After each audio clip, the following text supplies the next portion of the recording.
আসসালামু আলাইকুম ওরহমতুল্লাহ। 1 মিনিট মাদ্রাসায় আপনাকে স্বাগতম। আজ আমি আলোচনা করব প্রত্যেকদিন অজুর পরে কষ্ট করে একটি ছোট্ট দোয়া আপনারা যদি 3 বার পড়েন, আল্লাহ রাব্বুল আলামিন আপনার জীবনের সকল গুনাহ ইনশাআল্লাহ মাফ করে দেবেন এবং আপনার পরিবারে বৃষ্টির মতো রিজিক দান করবেন। দিনী ভাই বোনেরা, আপনার পরিবার থেকে অভাব অনটন দূর করে দেবেন।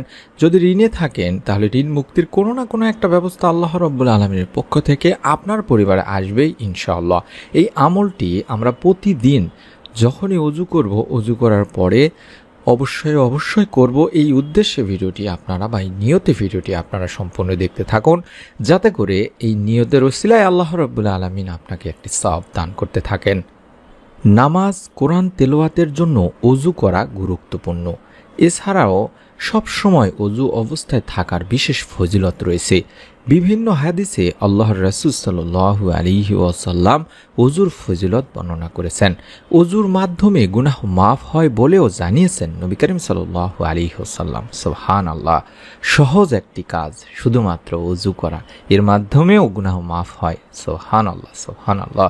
বর্ণিত হয়েছে, যখন কোনো মুসলিম বা মুমিন বান্দা অজুর সময় মুখমণ্ডল ধোয়, তখন তার চোখ দিয়ে তার করা পাপ রাশি বা গুনাহ পানির সঙ্গে কিংবা পানির শেষ বিন্দুর সঙ্গে বের হয়ে যায় বা মুছে যায়।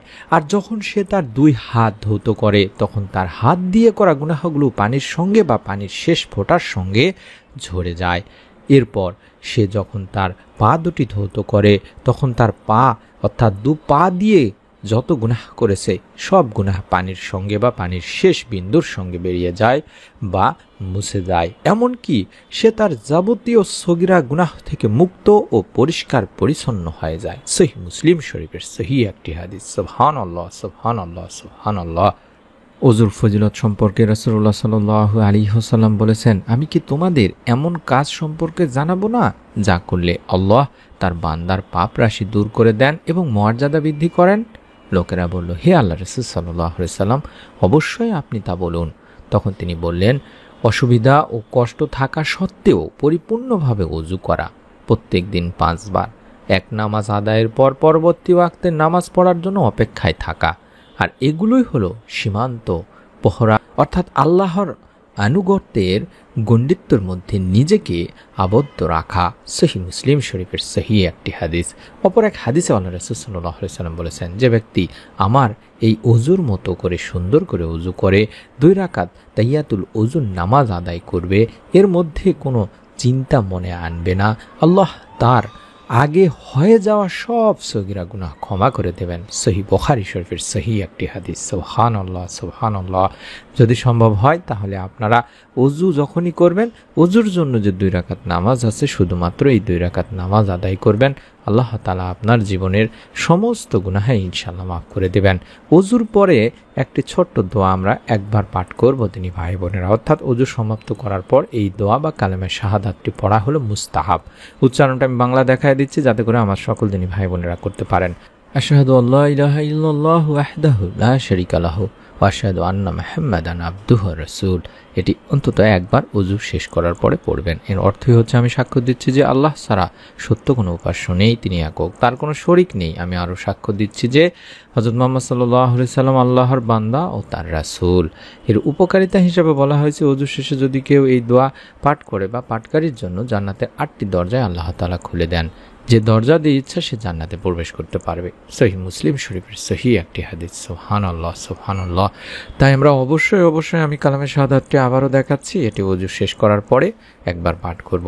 এবার আমি আপনাদেরকে শিখিয়ে দেব অভাব অনটন থেকে কিভাবে বাঁচবেন।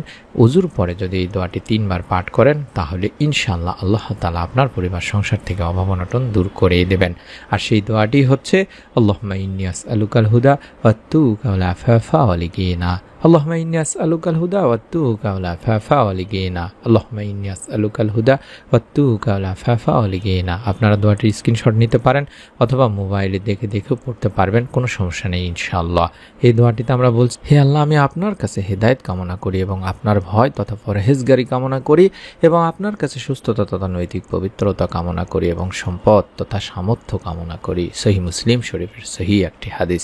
এবং আপনাদের কাছে আরেকটি দোয়া শিখিয়ে দিচ্ছি। এই ছোট্ট দোয়াটিও 3 বার পাঠ করবেন, যে দোয়া পাঠ করলে আল্লাহ তাআলা বান্দার সমস্ত গুনাহ মাফ করে থাকেন।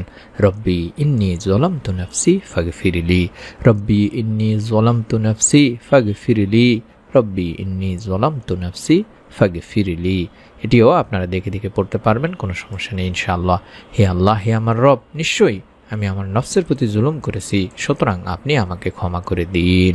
এটি সূরা আল কাসাস থেকে নেওয়া হয়েছে এবং কয়েকবার, অর্থাৎ ওযু করার পরে কয়েকবার আপনি ইস্তেগফার পড়বেন, শুধুমাত্র আস্তাগফিরুল্লাহ আস্তাগফিরুল্লাহ আস্তাগফিরুল্লাহ, এইভাবে অন্তত 10-15 বার করে পড়ার চেষ্টা করবেন প্রত্যেক দিন ওযুর পরে। কারণ আপনি যদি বেশি বেশি ইস্তেগফার করেন তাহলে একটি হাদিস পাওয়া যায় যেখানে হযরত আব্দুল্লাহ ইবনে আব্বাস রাদিয়াল্লাহু তাআলা আনহু বর্ণনা করেন, আল্লাহ রাসূল সাল্লাল্লাহু আলাইহি সাল্লাম বলেছেন, যে ব্যক্তি নিয়মিতভাবে ইস্তেগফার করবে আল্লাহ তার সব সংকট থেকে উত্তরণের পথ বের করে দিবেন, সব দুশ্চিন্তা মিটিয়ে দেবেন এবং অকল্পনীয় উৎস থেকে তার রিজিকের সংস্থান করে দিবেন। আবু দাউদ ইবনে মাজাহ থেকে বর্ণিত হাদিসটি। অর্থাৎ আমরা যদি নিয়মিতভাবে ইস্তেগফার করি, অর্থাৎ প্রতিদিন ওযুর পরে যদি আমরা কম করে হলেও 10-15 বার আস্তাগফিরুল্লাহ আস্তাগফিরুল্লাহ পড়তে পারি এবং প্রতিদিনে যদি আমাদের 100 বারের বেশি ইস্তেগফার পড়া হয়ে যায়, আল্লাহ রাব্বুল আলামিন আপনার সমস্ত সংকট উত্তরণের পথ বের করে দেবেন, দুশ্চিন্তা মিটিয়ে দেবেন, আপনার চিন্তার বাইরে থেকে আপনার পরিবার সংসারের রিজিকের ব্যবস্থা করে দেবেন। এটি একটি সহজ আমল। আশা করি আমার যত দিনই ভাই বোন এই চ্যানেলের ভিডিওগুলো দেখতেছেন এই মুহূর্তে, প্রত্যেককেই আজকের পর থেকে এই আমলটি করবেন। একটি নিয়ত করুন, ভিডিও কমেন্ট সেকশনে কেউই বাদ যাবেন না, অন্তত একটি করে কমেন্ট করে নিয়ত করুন, যাতে করে আল্লাহ তাআলা শয়তানের ধোকায় আপনাকে না ফেলে এই আমলটি করার বাধা সৃষ্টি না করতে পারে। আল্লাহ তাআলা আপনাকে আমলটি করার জন্য তৌফিক দান করেন।